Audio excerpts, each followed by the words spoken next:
Today, I'm tracking down and building a Lego set that's been missing from my collection for over 15 years and reliving the Lego dream as an adult, finding incredibly rare Lego sets and letting my nostalgia run unchecked. If you're like me, you have special memories tied to certain Lego sets from your childhood.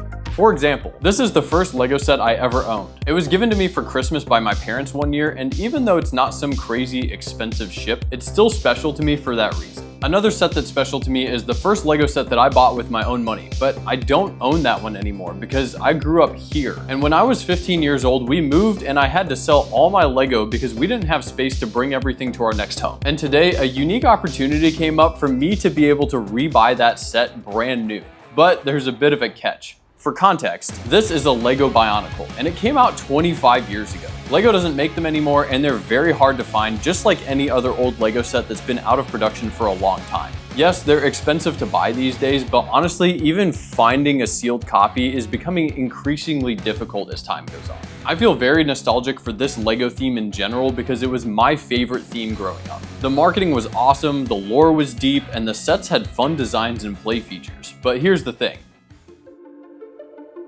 Bionicle nostalgia definitely isn't something that's just unique to me. It's actually such a common thing that there's this phenomenon that gets talked about online called the dream, where you have a dream where you see the shelves in a store stocked with Bionicle. It sounds kind of crazy, but it's at least a common enough occurrence that it has its own name. But I think for a lot of people my age, we kind of long for that time of simplicity and a time also where Lego had a lot of its own original themes that were super cool and we all have fond memories of. So along those lines, I'm about to drive 2 hours over across to the other side of my state because there's a store called Fritz Brick Shop that has just gotten in like 180 sealed Bionicle sets, which I think is probably the most that I'm going to ever see in my adult life in one spot. So I'm gonna head over and see what they got and experience the dream in real life as an adult. I'm taking some minifigures with me to trade in to hopefully lessen the financial blow I'm about to experience, but I'm excited to see what they've got and hopefully they haven't sold out of the things that I'm looking for because I'm really excited to pick up some of these sealed sets.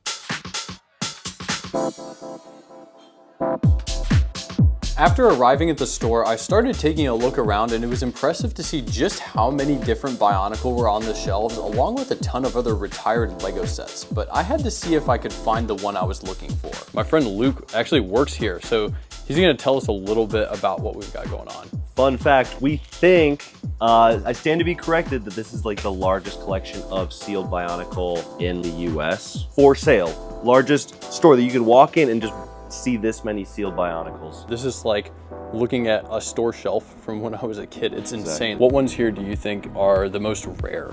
Well, this one's crazy because people have a tough time trying to find Vizon and Fenrag, which is like part of this set. But then this set has 2 other super valuable ones packed in there. And it's kind of crazy because it's relatively a small box for like 3 massive sets. And how much is that one? This one, $3 grand. Because 3 grand? I bet the only people that are even selling it aren't even in the United States, if anyone's selling it at all. There were more incredibly rare and expensive sets along the top shelf, but as I kept looking, I finally spotted what I was trying to find. I noticed this one back here. I think this Bionicle is actually the first one that I ever spent my own money on as a kid. I think I had the option between this and another one. I ended up picking this one because it was $5 cheaper, because I think this was like 20 bucks when it came out. It's a little bit more than $20 now. I've been looking for a sealed copy of this dude for so long and I haven't found it. Yeah. It's actually nuts. I've actually got a picture of me holding this one as a kid. Oh my gosh. And so I think that this is probably gonna be one that I actually pick up because I wanna be able to recreate that. I'm actually missing this dude. Kongu? I like Kongu because he's got 2 guns. Yeah, he's so cool. The hardest part here is going to be just deciding what is actually like reasonable to buy, because the prices are crazy. Rightfully so. These are like really hard to find. With my selections made, it was time to see what the damage was and figure out how much I could get for my Clone Trooper trade-in. These are great for us because we sell a lot of figs, we do whatnot auctions and everything, and so having Clone Troopers is great. We have decided that this was worth $280. That's pretty good. I'll take that. Everything here minus $280. I'm gonna charge you $1,295. That's painful, but I'm getting a lot of good stuff here, so I appreciate it.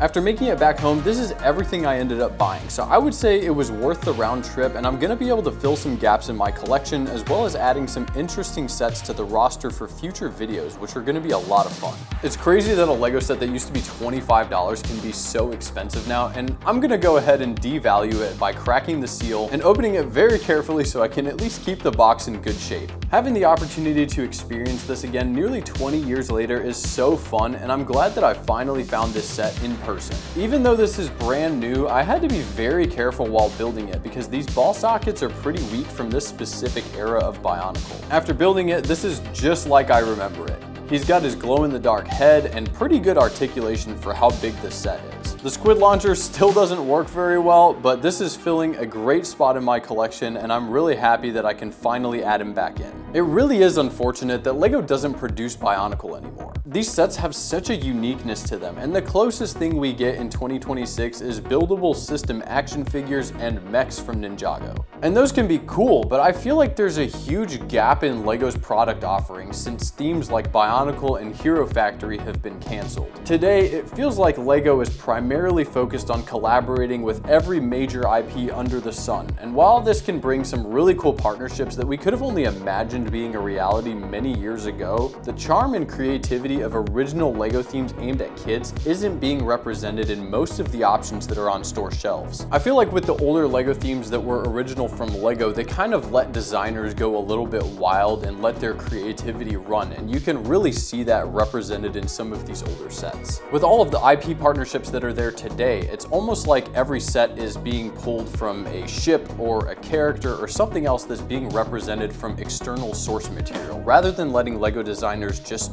go wild with their imagination and come up with whatever they want. In the production process of older Bionicle, designers were the ones who were coming up with the initial concepts for some of these characters, rather than some writer or it being pulled from a comic book or whatever else. And then after the fact, the writers and comic book artists and everybody else had to come and make sense of those designs to put them into the story. I'm not sure if this was the case for all of Bionicle, but I know this is how they did things for at least some of that process. When you remove some of these constraints on people's creativity, this is when the opportunity comes up for people to make something truly incredible. And that is among one of the many reasons that I want to see Bionicle come back. At this point, it's almost a meme for people to comment on Lego's social media saying bring back Bionicle, but it's something that fans have been asking for a long time. People give all kinds of reasons for why it couldn't happen or it's not possible, but the reality is Lego is making more money now than they ever have been in the past, so if they want to do it, they could. So I'm going to keep commenting, asking them to bring it back, and if you're a fan, I hope you do too. For now, if you want to find these Lego sets and relive your childhood, I would recommend checking out places like Bricklink and eBay and search for used sets if you want to spend less money than I did. Tell me your favorite Bionicle in the comments section down below. Check out some of my other videos on the end screen now, and thanks for watching.